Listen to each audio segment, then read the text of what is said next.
Hello students, welcome to our channel BHU वाले। आज हम डिस्कस करेंगे सीटीपीजी 2026 का ज्योग्राफी का सिलेबस। तो फ्रेंड्स, हम शुरू करते हैं अपने सिलेबस के डिस्कशन से। सीटीपीजी 2026 ज्योग्राफी का सिलेबस। सबसे पहले आपको पता होना चाहिए कि आपका जो ज्योग्राफी पेपर है उसका कोड क्या है।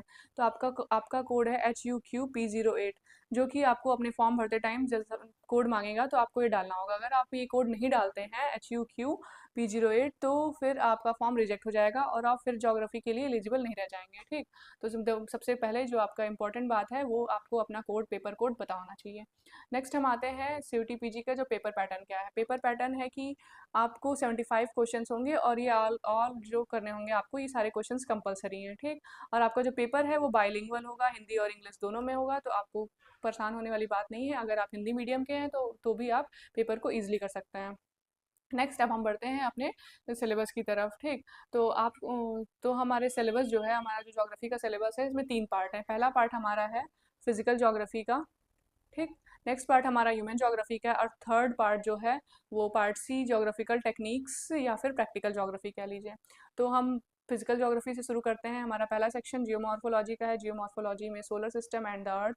सोलर सिस्टम में कितने प्लैनेट्स हैं, कौन से प्लैनेट इनर प्लैनेट्स हैं, कौन से आउटर प्लैनेट्स हैं। ठीक, और अर्थ क्या है, अर्थ के बारे में, ओरिजिन ऑफ द अर्थ और इसके इंपॉर्टेंट थियरीज, कौन कौन सी ओरिजिन है की थियरीज दी हुई हैं डिफरेंट साइंटिस्ट के द्वारा अर्थ के ओरिजिन के बारे में।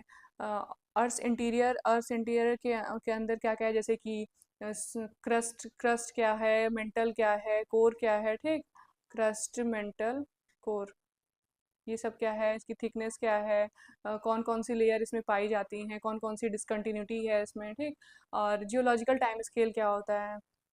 और ये हमारा जो सिलेबस है इसमें हम हिंदी मीडियम वालों के लिए भी साइड में दिया हुआ है, तो आप देख सकते हैं इसमें हिंदी मीडियम वालों को भी कोई दिक्कत नहीं होनी चाहिए। नेक्स्ट है इसमें अर्थ मटेरियल्स एंड मिनरल्स। अर्थ में पाए जाने वाले मटेरियल्स और minerals. Rock classification and characteristic, rock का क्लासिफिकेशन कैसा है, किस रॉक का कैसा कैरेक्टरिस्टिक्स है, कि इग्नियस रॉक क्या होती है, मेटामॉर्फिक रॉक क्या होती है, सेडिमेंट्री रॉक क्या होती है। ठीक, तो आपको ये सब पढ़ना पड़ेगा। अर्थ सरफेस कन्फिग्रेशन, अर्थ का सरफेस कन्फिग्रेशन कैसा है, ऑर्डर ऑफ लैंडफॉर्म्स क्या है, जैसे कि फर्स्ट ऑर्डर लैंडफॉर्म क्या होता है, सेकेंड ऑर्डर लैंडफॉर्म क्या होता है, एंड थर्ड ऑर्डर लैंडफॉर्म क्या होता है। ठीक, उसके बाद आपको वेजनर्स थियरी पढ़नी है और प्लेट टेक्टोनिक थियरी पढ़नी है कि प्लेट टेक्टोनिक थियरी कौन दिया था, प्लेट टेक्टोनिक थियरी के क्या कॉन्सेप्ट है, क्या जम्पशंस हैं। नेक्स्ट है हमारा इंडोजेनिक प्रोसेस। इंडोजेनिक प्रोसेस की जो भी प्रोसेसेस, जो भी अर्थ के इंटीरियर में होने वाली प्रोसेसेस हैं, वो इंडोजेनिक प्रोसेसेस हैं। उसमें पहला है फोल्डिंग अगर अर्थ पे हो रही है तो उस फोल्डिंग से कौन से रिजल्टेंट लैंडफॉर्म्स बनेगा। फिर दूसरा हमारा फॉल्ट है, अगर अर्थ के सरफेस पे या फिर फॉल्टिंग हो रही है तो उससे कौन सा लैंडफॉर्म बनेगा, dome and their resultant landform, भाई fold, fault, dome and their resultant landforms. फिर हमारा टॉपिक आता है अर्थक्वेक्स एंड वॉल्केनिक एक्टिविटीज़।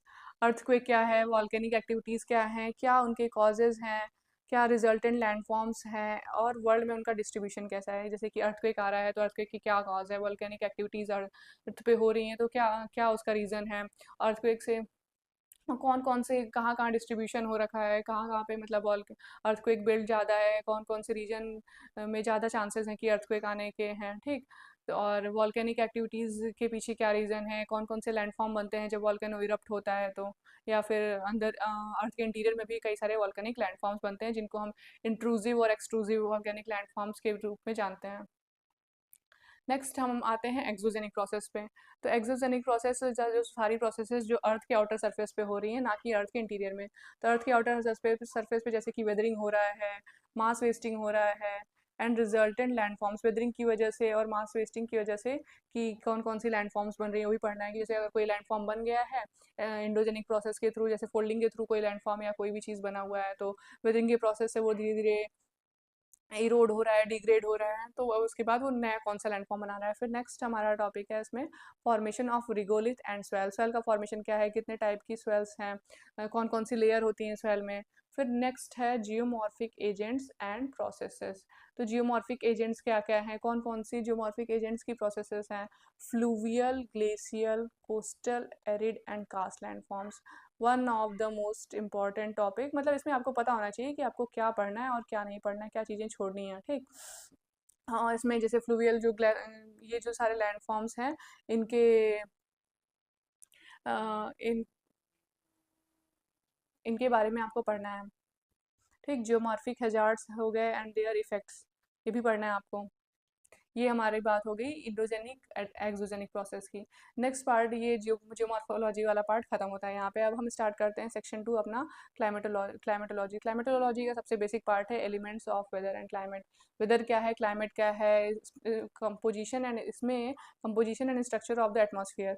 तो एटमॉस्फेयर का क्या कंपोजिशन है, कितने परसेंट नाइट्रोजन है, कितने परसेंट ऑक्सीजन है, बाकी सारी गैसेस का कंसनट्रेशन कितना है हमारे एटमॉस्फेयर में, कौन कौन से स्ट्रक्चर है, कौन कौन से लेयर प्रेजेंट है एटमॉस्फेयर में, किस लेयर का क्या काम है, किस लेयर की थिकनेस कितनी है, ठीक, ओजोन लेयर किस लेयर में फाउंड होती है, ये सारे क्वेश्चन हम आपसे पूछा जाएगा। और उसके बाद हीट बजट भी एक इम्पॉर्टेंट टॉपिक है कि इनकमिंग रेडिएशन कितना होती है अर्थ पे, आउटगोइंग टेरेस्ट्रियल रेडिएशन कितना है अर्थ पे, ठीक, उसका परसेंटेज कितना है, ये सारे क्वेश्चंस पूछे जाएंगे। और फिर हम आते हैं अपने नेक्स्ट टॉपिक एटमॉस्फेरिक प्रेशर पे।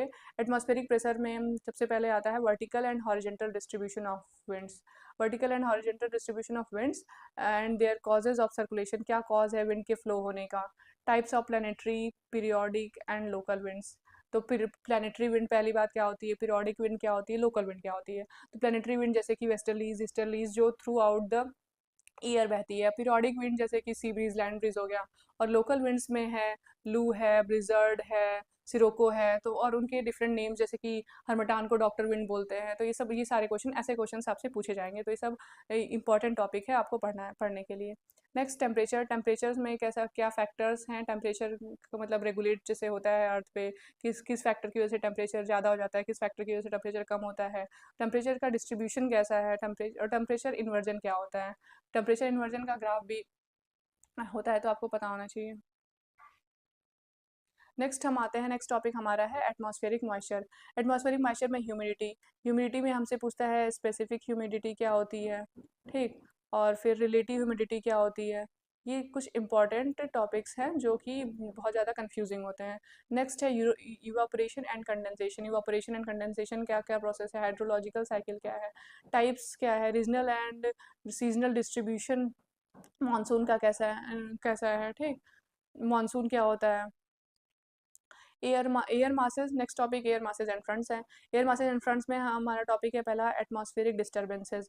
एटमॉस्फेरिक डिस्टर्बेंसेज जिसमें कि ट्रॉपिकल एंड टेम्परेट साइक्लोन। तो इसमें हमको बताना चाहिए कि ट्रॉपिकल साइक्लोन क्या होते हैं, क्या क्या कंडीशंस होती हैं ट्रॉपिकल साइक्लोन के बनने के लिए, टेम्परेट साइक्लोन्स की क्या कंडीशन होती हैं, कौन सा साइक्लोन सिर्फ ओशन में बनता है, कौन सा साइक्लोन अर्थ पे लैंड पे बनता है, कब ये डिसिपेट हो जाते हैं। मतलब ट्रॉपिकल एंड टेम्परेट साइक्लोन की हर एक बेसिक इन्फॉर्मेशन आपको पता होनी चाहिए। नेक्स्ट हम आते हैं एंटी साइक्लॉन्स। एंटी साइक्लॉन्स क्या होता है, किस वजह से एंटी साइक्लॉन आता है। फिर El Nino. El Nino southern oscillation. El Nino southern oscillation क्या है, एल नीनो सदर्न एसोलेशन का इंडियन मानसून पे क्या इम्पैक्ट पड़ता है, ये सब कुछ क्वेश्चंस होते हैं और आपको बेसिकली पता होना चाहिए कि ये सब क्या है।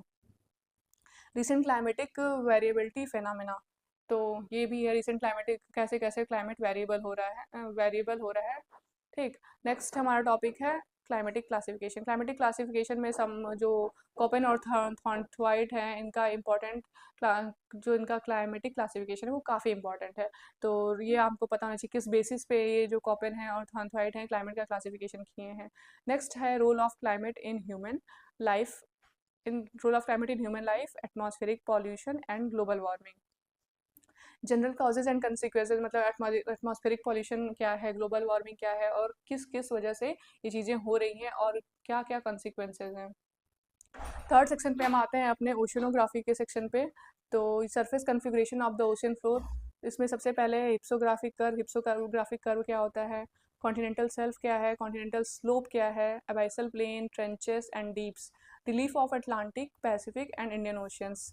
मतलब हमको पता होना चाहिए कि इंडियन ओशन में कौन कौन से ट्रेंचेस हैं, कौन कौन से डीप्स हैं, अटलांटिक में कौन से हैं। मतलब जो हमारे क्वेश्चन इस टॉपिक से वो आते हैं कि जावा ट्रेंच है वो किस ओशन में पाई जाती है, सुंडा ट्रेंच किस ओशन में पाई जाती है, ठीक, ऐसे क्वेश्चंस हमारे आते हैं। तो ये जो relief of Atlantic, Pacific and Indian ocean है, ये थोड़ा सा आपको याद करना पड़ेगा कि ये, तो इस वजह से आप इस टॉपिक को छोड़ नहीं सकते, इससे हमेशा क्वेश्चन पूछा जाता है। नेक्स्ट पार्ट हमारा distribution of temperature and salinity of oceans and seas है। Circulation of oceanic waters waves and currents, oceanic water का कैसा सर्कुलेशन है, कैसे वेव्स का सर्कुलेशन है, ठीक। Currents of Atlantic, Pacific and Indian ocean, Indian ocean में कौन सी करंट्स हैं, कौन सी वार्म करंट्स हैं, कौन सी कोल्ड करंट्स हैं, अटलांटिक ओशन में कौन से करंट्स हैं, पैसिफिक ओशन में कौन से करंट्स हैं, ये सब पता होना चाहिए। और ये इसी टॉपिक से क्वेश्चन पूछते भी हैं। नेक्स्ट है हमारा टाइड्स। टाइड का क्या कॉज है, कैसी टाइप्स, कितने टाइप्स की टाइड्स होती हैं और क्या थियरीज है, मतलब अलग अलग साइंटिस्ट द्वारा अलग अलग थियरीज दी हुई हैं टाइड के फॉर्मेशन की। नेक्स्ट टॉपिक पे बढ़ते हैं। नेक्स्ट टॉपिक हमारा मरीन डिपॉजिट है। मरीन डिपॉजिट में सबसे पहले कोरल रीफ। कोरल रीफ के बाद उनका कितने टाइप के कोरल रीफ होते हैं, जैसे कि बैरियर रीफ हो गया, अटॉल हो गया, ठीक। एंड देयर फॉर्मेशन, उनके फॉर्मेशन की जो अलग अलग थियरीज हैं, कैसे कैसे कोरल रीफ का फॉर्मेशन होता है। कोस्टल इन्वायरमेंट क्या है, ocean, ocean as a storehouse of resource for the future. Ocean कैसे फ्यूचर के लिए रिसोर्सेज मतलब स्टोर हाउस हो सकता है रिसोर्सेज का। नेक्स्ट टॉपिक की तरफ बढ़ते हैं। नेक्स्ट टॉपिक हमारा है बायोज्योग्राफी का, जो हमारा हम आ गए अपने फिजिकल ज्योग्राफी के सेक्शन 4 में, जो कि बायोज्योग्राफी का है। सबसे पहले इसका टॉपिक है biosphere. Biosphere meaning and concept क्या है, कंपोनेंट्स ऑफ इकोसिस्टम, इकोसिस्टम के क्या क्या कंपोनेंट हैं, और इकोलॉजी के क्या क्या कंपोनेंट्स हैं, बायोम्स क्या होता है, world major biomes and their characteristic, world में कितने मेजर बायोम्स हैं और उनकी कैरेक्टरिस्टिक्स क्या क्या है। नेक्स्ट फंक्शंस, क्या क्या फंक्शंस हैं, जैसे कि ट्रॉपिक लेवल्स क्या होते हैं, first trophic level, second trophic level, third trophic level, ठीक। ये सब चीज़ें हैं। एनर्जी फ्लो क्या है, कैसे एनर्जी फ्लो, एनर्जी का फ्लो किस तरह से है। साइकिल क्या है, जियोकेमिकल साइकिल क्या होती है, कार्बन साइकिल क्या होती है, नाइट्रोजन साइकिल क्या है एंड ऑक्सीजन साइकिल क्या है, सब चीज़ें आपको पढ़नी पड़ेंगी। फूड चेन क्या है, फूड चेन में फूड वेब क्या है, फूड वेब में कैसे ऑर्गेनिजम्स इन्वॉल्व होते हैं, एंड इकोलॉजिकल पिरामिड, ठीक। नेक्स्ट पार्ट पे बढ़ते हैं हम। नेक्स्ट टॉपिक हमारा ह्यूमन इंट्रैक्शन एंड इम्पैक्ट्स का है। ह्यूमन इंट्रैक्शन एंड इम्पैक्ट्स में पहला टॉपिक है इन्वायरमेंटल एथिक्स का। Environmental hazards and desire environmental ethics क्या होता है, इन्वायरमेंटल हैजार्ड्स क्या क्या हैं, क्या क्या डिजास्टर हैं, जैसे कि ग्लोबल वार्मिंग है। ग्लोबल वार्मिंग क्या है, अर्बन हीट आइलैंड, ये एक निगलेक्टेड टॉपिक है और अक्सर हमारे सिलेबस में नहीं होता है, और इससे ज़्यादा क्वेश्चन CUTPG में इस बार आए थे, ठीक। Atmospheric population sorry atmospheric pollution क्या है, वाटर पॉल्यूशन क्या क्या है, लैंड डिग्रेडेशन क्या है, इन्वायरमेंटल पॉलिसीज़ कैसी हैं, और इन्वायरमेंटल इम्पैक्ट असेसमेंट, ठीक। नेक्स्ट टॉपिक की तरफ बढ़ते हैं। Next topic physical geography from India. ये नेक्स्ट टॉपिक हमारा है इंडियन ज्योग्राफी की तरफ, कि फिर इंडिया की फिजिकल ज्योग्राफी क्या है। सबसे पहला पार्ट इसमें लैंड ऑफ डाइवर्सिटीज़ है, जैसे कि इसमें जियोलॉजिकल स्ट्रक्चर है, कौन कौन से जियोलॉजिकल स्ट्रक्चर इंडिया में प्रेजेंट हैं, जैसे कि माउंटेन हो गया, ठीक। फिजिकल फीचर्स क्या क्या हैं इंडिया के, कितने डिवीजन्स हैं, ड्रेनेज पैटर्न कैसा है इंडिया का, कितने सारी रिवर्स फ्लो होती हैं, सॉइल टाइप क्या है, कौन कौन मेजर सॉइल डिस्ट्रीब्यूशन क्या है। एक क्वेश्चन इस बार का था कि इंडिया में किस टाइप की सॉइल सबसे ज़्यादा पाई जाती है, तो वो होती है एलुवियल सॉइल, ठीक। ये CUTPG 2025 का क्वेश्चन है। एंड डिस्ट्रीब्यूशन, उनका डिस्ट्रीब्यूशन कैसा है, नेचुरल वेजिटेशन क्या क्या, किस किस टाइप की नेचुरल वेजिटेशन पाई जाती है इंडिया में, ट्रॉपिकल, टेम्परेट, डेसिडुअस, ये सारी नेचुरल वेजिटेशन है, ठीक। और नेक्स्ट पार्ट है क्लाइमेट। क्लाइमेट कैसा, season monsoon, origin, regional and seasonal variations कैसा है क्लाइमेट का, distribution of temperature and rainfall, temperature और रेनफॉल का कैसा डिस्ट्रीब्यूशन है, जैसे कि राजस्थान में हाई टेम्परेचर होती है, लो रेनफॉल होती है, वैसे ही नॉर्थ ईस्ट साइड में टेम्परेचर मतलब लो होता है, रेनफॉल काफ़ी ज़्यादा होती है, तो वैसे ही इंडिया में मतलब काफ़ी वेरिएशंस इंडिया के खुद के इन्वायरमेंट में ही है। नेक्स्ट है लोकल विंड्स। लोकल विंड्स का मानसून पे या फिर इंडिया के क्लाइमेट पे क्या असर पड़ता है, लोकल विंड्स कौन कौन सी हैं इंडिया में। नेक्स्ट है मिनरल एंड पावर रिसोर्सेज। तो मिनरल एंड पावर रिसोर्सेज में सबसे पहले है major types and their potential distribution, कौन कौन से मेजर टाइप्स हैं मिनरल के, कौन कौन से पावर रिसोर्सेज इंडिया में मिलते हैं, और उनका डिस्ट्रीब्यूशन कैसे, कितने अमाउंट में इंडिया प्रेजेंट है, कहाँ कहाँ डिस्ट्रीब्यूशन है, कैसे उनका प्रोडक्शन होता है, और sources of non conventional energy के कौन कौन से सोर्स इंडिया में प्रेजेंट हैं, ठीक।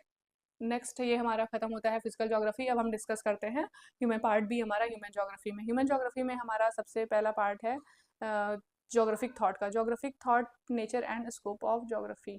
इसमें है a brief historical view, overview of geography as a discipline. सबसे पहले तो हमको ये जानना है कि ज्योग्राफी एज अ डिसिप्लिन कैसा कैसा है, क्या है ज्योग्राफी में, ठीक। नेक्स्ट है ब्रांचेस ऑफ ज्योग्राफी। ज्योग्राफी की कितनी सारी ब्रांचेस हैं। General characteristics and inter relationships, क्या क्या कैरेक्टरिस्टिक है इसका, किस किस और सब्जेक्ट के साथ इंटर रिलेशनशिप्स है। नेक्स्ट टॉपिक हमारा है इम्पॉर्टेंट टॉपिक है contribution of Greek, Roman, Arab, Chinese and Indian scholars, contributors for the development of modern geography, recent trends in geography. तो इसमें है कि ग्रीक जो स्कॉलर हैं, रोमन स्कॉलर हैं, इनका हमारे जोग्राफी को एज ए डिसिप्लिन बनाने में क्या कंट्रीब्यूशन रहा है। तो इससे हमारे क्वेश्चन आते हैं कि जो ग्रीक स्कॉलर्स थे वो क्या क्या चीज़ें डिस्कवर किए पहली बार, क्या क्या चीज़ें फाइंड किए, कौन कौन सी बुक लिखे हैं, ठीक। रोमन स्कॉलर्स की कौन कौन सी बुक हैं, अरब स्कॉलर बहुत ज़्यादा ट्रैवलिंग करते थे तो वो इंडिया में आए तो कैसे क्या क्या चीज़ें वो बताए, इंडिया के बारे में क्या ऑब्जर्व किए, कौन कौन सी बुक लिखे इंडिया पे, ठीक। चाइनीज़ स्कॉलर का क्या व्यू रहा है और इंडियन स्कॉलर्स की का क्या कंट्रीब्यूशन रहा है हमारे जोग्राफी में, जोग्राफी को एज ए डिसिप्लिन बनाने में। फिर इन सारे लोगों के कंट्रीब्यूशन से और जो आज हमारी जोग्राफी है मॉडर्न जोग्राफी, उसका डेवलपमेंट और अभी रिसेंट ट्रेंड्स जोग्राफी में कैसे हैं, ये सब पढ़ना है हमको।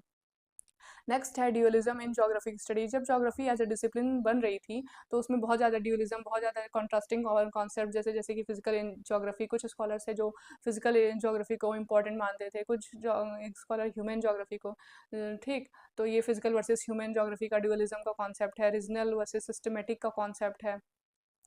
क्वालिटेटिव वर्सेस क्वांटिटेटिव क्या है, कुछ लोग बोलते थे कि नहीं क्वालिटेटिवली हमको ज़्यादा फोकस करना चाहिए, जोग्राफी इंपॉर्टेंट है एज अ क्वालिटेटिव सब्जेक्ट, और क्वांटिटेटिव मतलब इसमें स्टैटिस्टिक्स के चीज़ें मैथ्स इन्वॉल्व करके बाकी चीज़ों को समझने के लिए इन्वॉल्व करने लगे। इडियोग्राफिक वर्सेस नोमोथेटिक, ठीक। उसके बाद आता है पैराडाइम शिफ्ट। पैराडाइम शिफ्ट भी इंपॉर्टेंट है, इसका ज़्यादा कंटेंट नहीं मिलता है तो इसको हम लोग किसी न किसी प्रीवियस ईयर क्वेश्चन में और इसको अच्छे से डिस्कस कर लेंगे। पर्सपेक्टिव्स इन जोग्राफी, जोग्राफी में अलग अलग पर्सपेक्टिव्स हैं, जैसे कि पॉजिटिविज्म क्या है, बिहेवियरलिज्म क्या है, ह्यूमनिज्म क्या है, स्ट्रक्चरलिज्म कौन सा कॉन्सेप्ट है, फेमिनिज्म जोग्राफी में कैसा फेमिनिज्म है, एंड पोस्ट मॉडर्निज्म। तो ये जो कॉन्सेप्ट्स हैं अलग अलग स्कॉलर्स के, अलग अलग जोग्राफर्स के द्वारा ये कॉन्सेप्ट दिए गए हैं और कैसे कैसे ये डेवलप करते गए हैं वो हम पढ़ेंगे। नेक्स्ट पार्ट हमारा है पॉपुलेशन जोग्राफी का। पॉपुलेशन जोग्राफी में पहला है डिवीजन ऑफ मैनकाइंड। मैनकाइंड में जैसे रेशियल ग्रुप्स एंड कल्चर, ठीक, systems and system characteristics and distribution, human adaptation to the environment, human का अडाप्टेशन कैसा रहा एनवायरनमेंट में, कैसे कैसे ह्यूमन अपने आप को चेंज करते गए, adaptation in modern society, modern society में कैसे अडाप्टेशन हो गया, globalization and cultural change, globalization की वजह से कल्चरल चेंज क्या आया, लैंग्वेज में क्या चेंज है, कम्युनिकेशन एंड बिलीफ में क्या क्या चेंजेस हुए हैं हमारे सोसाइटी में, ये सब हम पॉपुलेशन जोग्राफी में पढ़ेंगे। Distribution and density of population, population geography नाम से पता चल रहा है सबसे पहले बात तो पॉपुलेशन की बात है, तो ये भी तो पता होना चाहिए डिस्ट्रीब्यूशन कैसा है पॉपुलेशन का, पॉपुलेशन की डेंसिटी क्या है, तो वही सारी चीज़ें, factors, growth and distribution, distribution and population composition, population population के कंपोजिशन कैसा है, कौन कौन से फैक्टर्स हैं उनके ग्रोथ में, मतलब ग्रोथ में कैसा फैक्टर्स है जो पॉपुलेशन की ग्रोथ हो रही है, और डिस्ट्रीब्यूशन कैसा है पॉपुलेशन का, किसी जगह हाईली पॉपुलेटेड हैं, कोई कोई जगह है जहाँ पे बहुत ही कम लोग हैं, ठीक। तो पॉपुलेशन थ्योरीज क्या क्या है, कौन कौन से साइंटिस्ट से क्या क्या मतलब कौन कौन से जोग्राफर क्या क्या पॉपुलेशन थ्योरीज दी हैं, हेल्थ एंड वेलबींग, ये सब पढ़ना है। नेक्स्ट टॉपिक है माइग्रेशन का। तो माइग्रेशन इंटरनल, जैसे कि इंटरनल और इंटरनेशनल सेटलमेंट, इंटरनल और इंटरनेशनल सेटलमेंट जैसे कि rural and urban, rural and urban हो गया, माइग्रेशन कैसा है, माइग्रेशन रूरल टू रूरल है, ये पढ़ना है, रूरल टू अर्बन है, ठीक। अर्बन टू अर्बन है, किस स्टेट में सबसे ज़्यादा रूरल टू रूरल माइग्रेशन होता है, मतलब ऐसे क्वेश्चन पूछते हैं किस स्टेट में सबसे ज़्यादा रूरल टू रूरल माइग्रेशन होता है, किस स्टेट में अर्बन टू रूरल माइग्रेशन होता है, ये सारे क्वेश्चंस पूछते हैं। और क्या क्या कॉजेज़ हैं ऐसे कि अर्बन से रूरल माइग्रेशन हो रहा है, तो जैसे अर्बन से रूरल माइग्रेशन होता है तो मोस्टली कॉज ये होता है कि रिटायरमेंट के टाइम पे लोग अपनी मतलब जब रिटायर हो जाते हैं तो अपने होम टाउन शिफ्ट होने लगते हैं, तो वो अर्बन से रूरल माइग्रेशन है। या फिर कोई मतलब ऐसे, और रूरल टू अर्बन है कि मतलब एजुकेशन के लिए, फर्दर एम्प्लॉयमेंट के लिए रूरल टू अर्बन माइग्रेशन है। और रूरल रूरल माइग्रेशन में मतलब मोस्टली ऐसा होता है कि मतलब शादी के बाद लड़कियां एक गांव से निकल के दूसरे गांव जाती हैं, तो ये migration mostly rural to rural है। तो सब चीज़ें आपको पता होनी चाहिए। नेक्स्ट है अर्बनाइजेशन प्रोसेस, अर्बनाइजेशन का कैसा प्रोसेस है, क्या पैटर्न है, एंड वर्ल्ड डिस्ट्रीब्यूशन में कैसा प्रोसेस है, पॉपुलेशन पॉलिसीज़ क्या क्या हैं, अगर हमारी पॉपुलेशन बढ़ रही है तो उसकी पॉपुलेशन क्या क्या पॉपुलेशन पॉलिसीज़ हैं, ठीक। नेक्स्ट टॉपिक है इलेक्टोरल ज्योग्राफी का। इलेक्टोरल ज्योग्राफी में हमारा है फ्रंटियर्स एंड बाउंड्रीज। फ्रंटियर क्या होता है, बाउंड्री क्या होती है। Geopolitics and world order, geopolitics और वर्ल्ड ऑर्डर के बारे में। जियोपॉलिटिक्स में मतलब हमको पता होना चाहिए कि इंपॉर्टेंट पॉइंट्स क्या क्या हैं, स्ट्रेटेजिक लोकेशंस इंडिया के आसपास क्या है, वर्ल्ड ऑर्डर क्या है, वर्ल्ड ऑर्डर क्या है, जियोपॉलिटिकल कॉन्फ्लिक्ट्स क्या क्या हैं, ये सब। इससे बुक्स बुक्स काफ़ी बुक्स के बारे में भी पूछा जाता है, उनके ऑथर के बारे में भी पूछा जाता है, इन सब टॉपिक से क्वेश्चंस आते हैं। नेक्स्ट हमारा टॉपिक है geography of resources. Nature and component of resources. Nature and component of resources क्या क्या है, रिसोर्सेज एंड इन्वायरमेंट इंटरफेस। ठीक। क्लासिफिकेशन ऑफ रिसोर्सेज क्या है, रिन्यूएबल क्लासिफिकेशन क्या है, नॉन रिन्यूएबल क्लासिफिकेशन क्या है, बायोटिक एंड एबायोटिक रिसोर्स क्या है। फिर नेक्स्ट टॉपिक है water, forest and soil resources, types, distribution, economic and environmental significance. Types, distribution, economic and environment system, मतलब इन सारे वाटर और फॉरेस्ट के कितने टाइप्स के फॉरेस्ट हैं, कैसा डिस्ट्रीब्यूशन है, इकोनॉमिक और इन्वायरमेंटल सिग्निफिकेंस उनका क्या क्या है, और डिफॉरेस्टेशन से होने वाली क्या क्या प्रॉब्लम्स हैं, स्वेल इरोजन, वाटर पॉल्यूशन क्या क्या है। ठीक। फिर नेक्स्ट टॉपिक है exploitation of natural resources. Exploitation of natural resources में सबसे पहले impact of human activities. Human natural resource का एक्सप्लॉयटेशन कौन कर रहा है, ह्यूमन ही कर रहा है। ठीक। तो उनका मतलब नेचुरल रिसोर्सेज के एक्सप्लॉयटेशन पे ह्यूमन एक्टिविटीज़ का क्या क्या इंपॉर्टेंट है, उससे क्या क्या चीज़ें हो रही हैं, जैसे कि डिफॉरेस्टेशन आपको पता ही होगा, one of the major cause. Mining है, ओवर ओवर माइनिंग से चीज़ें बहुत ज़्यादा ओवर एक्सप्लॉयटेशंस। ठीक। एग्रीकल्चर का क्या रोल है उसमें, इंडस्ट्रियलाइजेशन ऑन इन्वायरमेंट, इन सब चीज़ों का क्या रोल है ऑन इन्वायरमेंट के ऊपर। Population pressure and resource utilization. बढ़ती पॉपुलेशन के साथ रिसोर्स मतलब रिसोर्स तो हमारे लिमिटेड है और पॉपुलेशन हमारी लगातार इंक्रीज़ हो रही है, तो पॉपुलेशन का प्रेशर उस रिसोर्स को यूटिलाइज करने में, मतलब पॉपुलेशन ज़्यादा है और रिसोर्सेज कम है, तो कैसे मतलब उन कम रिसोर्सेज पे पॉपुलेशन का प्रेशर पड़ रहा है। Population explosion and food security, ये भी environmental hazards, pollution and its related problems. Emerging environmental problems क्या हैं, जैसे कि ग्लोबल वार्मिंग है, environmental conservation, preservation and sustainable resource use, इन सब के बारे में पढ़ना है। ठीक। नेक्स्ट टॉपिक हम आते हैं इकोनॉमिक ज्योग्राफी की तरफ। इकोनॉमिक ज्योग्राफी में सबसे पहला टॉपिक है सेक्टर्स ऑफ इकोनॉमिक एक्टिविटी।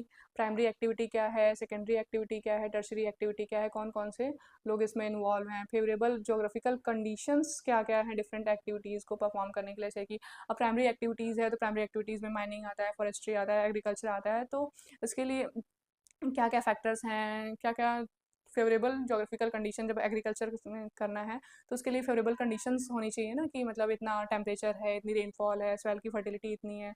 और प्राइमरी एक्टिविटी में ही जैसे माइनिंग करना है, तो कहीं भी माइनिंग करना है तो वहाँ मिनरल की अवेलेबिलिटी तो होनी चाहिए ना माइनिंग करने के लिए, तो वो जोग्राफी का ये सारी फेवरेबल कंडीशंस हैं।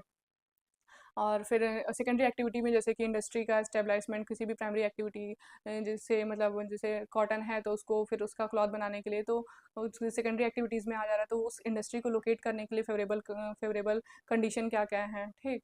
और नेक्स्ट टॉपिक हमारा है एग्रीकल्चर का। एग्रीकल्चर में सबसे पहले आता है प्राइमरी क्रॉप्स। प्राइमरी क्रॉप्स में वीट, राइस और मेज हैं। ठीक। और कॉमर्शियल क्रॉप्स है, कॉमर्शियल क्रॉप्स में cotton, sugar cane, tea, coffee and rubber. Distribution और प्रोडक्शन इनका कैसे कैसे ये डिस्ट्रीब्यूटेड है, एंड प्रोडक्शन, डिस्ट्रीब्यूशन भी इनका वहाँ होगा जहाँ इनका फेवरेबल क्लाइमेट होगा। ठीक। तो इनका किस किस इंडिया के किस किस पार्ट में डिस्ट्रीब्यूटेड हैं, ये सारी, और कहाँ कहाँ इनका ज़्यादा प्रोडक्शन होता है। Live stock and fisheries, important fishing grounds क्या क्या हैं, ये सब हमको इकोनॉमिक जोग्राफी में पढ़ना है। माइनिंग इकोनॉमी क्या है, माइनिंग इकोनॉमी है factors governing the exploitation of minerals, world reserves and production of iron ore, manganese, bauxite and copper. जो कि मतलब कि जो कि फैक्टर्स हैं एक्सप्लॉयटेशन ऑफ मिनरल्स को गवर्न करते हैं, जैसे कि वर्ल्ड रिजर्व में क्या क्या है, प्रोडक्शन ऑफ आयरन ओर कैसे हो रहा है, मैंगनीज कैसे प्रोड्यूस हो रहा है, बॉक्साइट और कॉपर। ठीक। फिर नेक्स्ट टॉपिक है fuel and power resources of the world. इसमें है distribution and production of coal, petroleum, hydroelectric power, atomic energy and non conventional sources of energy. World में जो है कोल का, पेट्रोलियम का, हाइड्रोइलेक्ट्रिक पावर का डिस्ट्रीब्यूशन कैसे है और प्रोडक्शन कैसे है। ठीक। ये सारी चीज़ें इसमें डिस्कस करना है हमको। Manufacturing industries factors affecting location, growth and distribution of major industries, world production and distribution. तो मैन्युफैक्चरिंग इंडस्ट्रीज इस टॉपिक में हमको है कि मेजर इंडस्ट्रीज़ का ग्रोथ कैसे है, उनका डिस्ट्रीब्यूशन कैसे है, वर्ल्ड प्रोडक्शन में उनका डिस्ट्रीब्यूशन कैसे है। मतलब इंडस्ट्रीज़ लोग इंडस्ट्री किसी भी इंडस्ट्री को इस्टेब्लिश करने के लिए हमको फेवरेबल कंडीशन चाहिए होती है, जैसे कि रॉ मटेरियल की अवेलेबिलिटी, मार्केट की अवेलेबिलिटी, और मतलब गवर्नमेंट की स्कीम्स जो कि हमारी इंडस्ट्री को सेटअप करने में काफ़ी हेल्पफुल है। ये सब सारे कुछ इंपॉर्टेंट फैक्टर्स होते हैं इंडस्ट्री को लोकेट करने के लिए, तो ये सब आपको पता होना चाहिए कि फिर इसको कैसे करें, मतलब किस किस जगह ये डिस्ट्रीब्यूटेड है। जहाँ ज़्यादा कंसंट्रेशन होगा वहाँ ये सब चीज़ें अवेलेबल होंगी, इसलिए पर्टिकुलर फैक्ट्री या पर्टिकुलर इंडस्ट्री उस जगह पे ज़्यादा लोकेटेड होगी। ठीक, नेक्स्ट टॉपिक है nature and trends in the international trade. International trade में कैसा नेचर है, क्या ट्रेंड है। World trade off wheat, cotton, T, coffee, petroleum, gold, silver, James and jewellery. मतलब वर्ल्ड में इनका ट्रेड कैसे हो रहा है, कौन सी कंट्री इंपोर्ट ज़्यादा कर रही है, किस अमाउंट, किस चीज़ को, कौन सी कंट्री ज़्यादा एक्सपोर्ट कर रही है वीट का, ठीक, कौन सी टॉप टॉप प्रोड्यूसिंग कंट्रीज़ है, ये सब चीज़ें पता होनी चाहिए। और ये मतलब इससे क्वेश्चन आता है कि who is the top most country producing wheat in the world, और सबसे ज़्यादा एक्सपोर्ट कौन सी कंट्री करती है, सबसे ज़्यादा इंपोर्ट कौन सी कंट्री करती है। ये सब क्वेश्चंस हमारे इस टॉपिक से पूछे जाते हैं। नेक्स्ट है transport, relative significance of different means of transport. Different means of transport का क्या सिग्निफिकेंस है। Factors affecting land, water and air transport, world in oceanic routes, important inland waterways and important canals, impact of globalization on world economy। मतलब वही कि क्या क्या land water and air transport को क्या क्या फैक्टर्स हैं जो अफेक्ट करते हैं, उस वर्ल्ड की ओशियनिक रूट्स कौन कौन सी हैं, important inland waterways and important canals क्या कौन कौन से हैं। ठीक, ग्लोबलाइजेशन का क्या इम्पैक्ट है वर्ल्ड इकोनॉमी पे, जैसे कि इसमें वर्ल्ड ओशनिक रूट में, जैसे कि वर्ल्ड ओशनिक रूट और important inland waterways and important canals में पनामा कैनाल, स्वेज कैनाल आ जाएगा। फिर पनामा कैनाल और स्वेज कैनाल से भी क्वेश्चन पूछता है कि मतलब किसका फंक्शन कैसा है, और मतलब ये कहाँ पे किस जगह लोकेटेड है, किस एरिया में है। ये सारे क्वेश्चंस हमारे आते हैं। 10th टॉपिक हमारा है human geography of India, cultural landscape. India का कल्चरल लैंडस्केप क्या है, पॉपुलेशन ग्रोथ कैसी है डिस्ट्रीब्यूशन कैसा है पॉपुलेशन का, पॉपुलेशन डेंसिटी कैसी है, पॉपुलेशन कंपोजिशन कैसा है, सेटलमेंट कैसा है एंड अर्बनाइजेशन कैसा है। पॉपुलेशन से क्वेश्चन आते हैं इंडिया हमारे पेपर में। तो पॉपुलेशन ग्रोथ है, जैसे कि क्या जो हमारा जब से इंडिपेंडेंस के बाद से हमारा क्या पॉपुलेशन ग्रोथ है और किस ईयर में क्या हुआ था।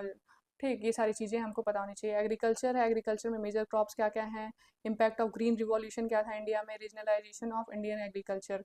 ये सारी चीज़ें ह्यूमन ज्योग्राफी ऑफ इंडिया। इसके पहले हमारा फिजिकल ज्योग्राफी में एक पार्ट था फिजिकल ज्योग्राफी ऑफ इंडिया, और ह्यूमन ज्योग्राफी में हमारा पार्ट है ह्यूमन ज्योग्राफी ऑफ इंडिया।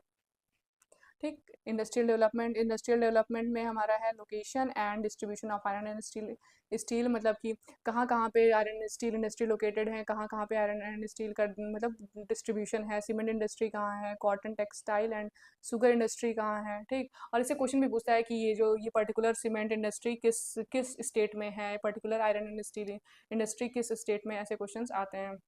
और ये हमको पता होना चाहिए कि मतलब कौन सी आयरन एंड स्टील इंडस्ट्री कब बनी थी, किसके थ्रू बनी थी।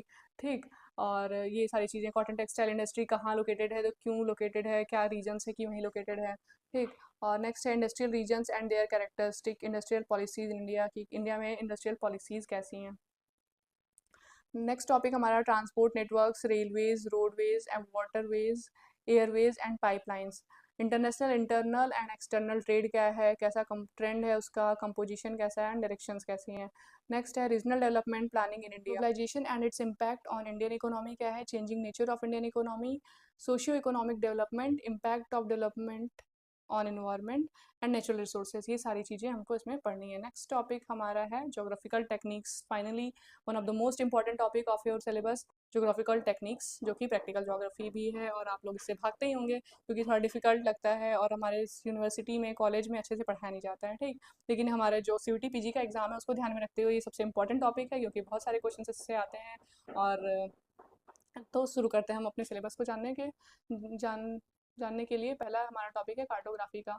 इसमें elements of map science, concepts of scale and map, क्या क्या है टाइप्स ऑफ मैप्स, कैसे कितने प्रकार के मैप होते हैं, स्केल कौन कौन सी होती है, लीनियर स्केल क्या होती है, ग्राफिकल स्केल क्या होती है, ये सब पता होना चाहिए। Construction of graphic linear scales क्या है, कैसे होता है, और enlargement and reduction of maps कैसे होता है, मेथड्स एंड प्रोसीजर्स क्या क्या है मैप कंपाइलेशन और जनरलाइजेशन के। तो ये एलिमेंट्स ऑफ मैप साइंस के कुछ टॉपिक्स।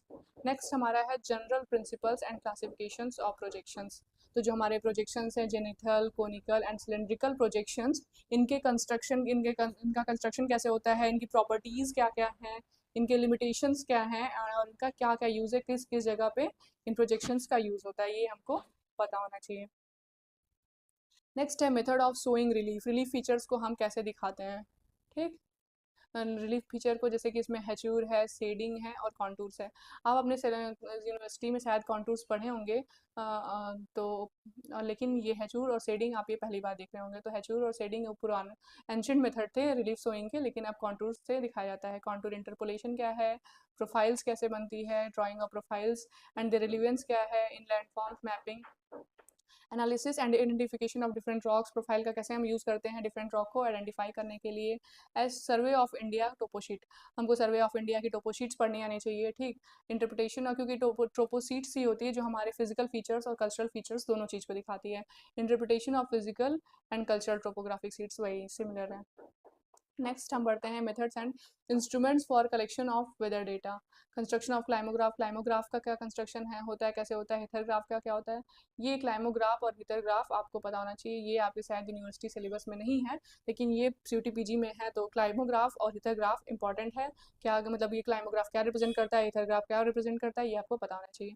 नेक्स्ट है आइसोथर्म क्या है, आइसोबार क्या है, आइसो हाइट्स क्या है, वेदर मैप को कैसे प्रिपेयर करते हैं, सिंबल्स कौन कौन से यूज़ होते हैं वेदर मैप्स में।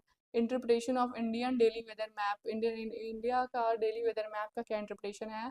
Mapping technique of population, social, economic and cultural data. अगर हम पॉपुलेशन के डेटा को मैप कर रहे हैं, सोशल सोशल डेटा को मैप कर रहे हैं, इकोनॉमिक या कल्चरल डेटा को मैप कर रहे हैं, तो हम कौन सी टेक्निक यूज़ करेंगे। जैसे कि डॉट मेथड किस लिए यूज़ करते हैं, आइसोप्लेथ मेथड क्या होता है, कोरोप्लेथ मेथड क्या होता है मैप बनाने का, ये सब हमको पता होना चाहिए। नेक्स्ट है surveying techniques.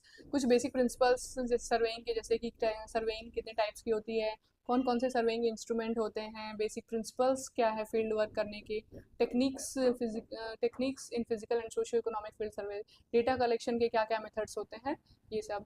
Chain and tape सर्वे क्या है, चेन एंड टेप सर्वे में क्या क्या चीज़ें इन्वॉल्व होती हैं, चेन एंड टेप सर्वे का मेथड क्या क्या है, मेथड किस मेथड से क्या क्या स्टेप्स होते हैं चेन एंड टेप सर्वे में, प्रिज्मेटिक कंपास सर्वे में कौन कौन से इंस्ट्रूमेंट यूज़ होते हैं, ये सब पता होना चाहिए कि और प्रिज्मेटिक कंपास में ट्रू बियरिंग क्या होती है, ठीक। प्लेन टेबल सर्वे क्या है, लेवलिंग टेक्निक्स कौन कौन सी हैं, इलेक्ट्रॉनिक सर्वेइंग इंस्ट्रूमेंट जैसे कि थियोडोलाइट एंड इलेक्ट्रॉनिक डिवाइसेस, ये क्या है, ये सब आपको पता होना चाहिए। नेक्स्ट है स्टैटिस्टिकल मेथड। स्टैटिस्टिकल मेथड में frequency distribution and histograms, measures of central tendency and dispersion जैसे कि मीन, मीडियन, मोड, ये सब जो है मेजर्स ऑफ सेंट्रल टेंडेंसी, और ये कहाँ कहाँ किस किस चीज़ों में यूज़ होते हैं, ये पता होना चाहिए, ठीक। एंड डिस्पर्जन डिस्पर्जन के मेथड को, ठीक। Diagrammatic representation of geographical and statistical data, geographical और स्टैटिस्टिकल डेटा के डायग्रामेट्रिक रिप्रेजेंटेशन कैसे करेंगे। सैम्पलिंग टेक्निक्स क्या क्या हैं, टेस्ट ऑफ सिग्निफिकेंस क्या है, काई स्क्वायर, इसमें काई स्क्वायर टेस्ट क्या है, ठीक। ये सब आपके एग्जाम में क्वेश्चन पूछता है इन सब चीज़ों से, तो ये सब आपको पता होना चाहिए। और उसके बाद प्रोबेबिलिटी डिस्ट्रीब्यूशन क्या है, नॉर्मल डिस्ट्रीब्यूशन क्या है, बाइनोमियल डिस्ट्रीब्यूशन क्या है, और पॉइजन डिस्ट्रीब्यूशन क्या है। ये सब यूनिवर्सिटी सिलेबस में आपको नहीं मिलेगा, लेकिन ये सब आपके CUTPG में पूछता है। Parametric and non parametric test क्या है, कोरिलेशन क्या है, रिग्रेशन क्या है, ठीक। ये सारे क्वेश्चंस हैं जो आपके प्रैक्टिकल ज्योग्राफी में है। तो आज का ये जो हमारा सिलेबस डिस्कशन का वीडियो है ये यहीं ख़त्म होता है। आपका सबसे पहला टॉपिक एग्ज़ाम का सबसे पहला स्टेप आपका तैयार हो चुका है, जो कि आपके अपने सिलेबस को जानना। तो या ये आप अपना सिलेबस जान चुके हैं, और हम आप इसके बाद नेक्स्ट वीडियो की तरफ बढ़ेंगे, जिसमें हम डिस्कस करेंगे कि आपको कौन सी बुक्स पढ़नी चाहिए आपके, जिसमें आपके सिलेबस के टॉपिक्स आपको आसानी से मिल जाएंगे। अरे यार, section 15 remote sensing and GIS, remote sensing and principal types of remote sensing, aerial photography क्या है, और कितने टाइप की एरियल फोटोग्राफी होती है, रिमोट सेंसिंग क्या है, active remote sensing, active remote sensing active remote sensing क्या है, पैसिव रिमोट सेंसिंग क्या है, ये सब आपको पता होना चाहिए। Satellite images, application of remote sensing techniques क्या है, component of and function of GIS, spatial and non spatial data क्या होता है, वेक्टर एंड रास्टर फॉर्मेट क्या होते हैं डेटा रिप्रेजेंटेशन के, जीआईएस एनालिसिस क्या है, एप्लीकेशन ऑफ जीआईएस कहाँ कहाँ पे है, basic principle of global navigation satellite system segments and applications क्या। ठीक, इसमें हम इस वाले सैटेलाइट सिस्टम में हमसे पूछता है कि डिफरेंट कंट्रीज़ के कौन कौन से सैटेलाइट्स हैं, क्या क्या उनका नाम है, ये सारे क्वेश्चन पूछता है। तो इस तरह हम अपना सिलेबस डिस्कशन कंप्लीट करते हैं, और नेक्स्ट वीडियो में हम डिस्कस करेंगे बुक लिस्ट के बारे में कि कौन सी बुक्स हम पढ़ सकते हैं ताकि हमारे ये सारे कॉन्सेप्ट उसमें कवर हो जाएं। न उसके बाद बुक लिस्ट वीडियो डिस्कस करने के बाद हम आपसे प्रीवियस ईयर क्वेश्चंस डिस्कस करेंगे। तो धन्यवाद। मिलते हैं आपसे नेक्स्ट वीडियो में, और आपको ये पीडीएफ आप बीएचयू वाले चैनल पे मिल जाएगा, और अगर आपको वहाँ नहीं मिलता है तो आप नीचे दिए गए नंबर पे कांटेक्ट भी कर सकते हैं।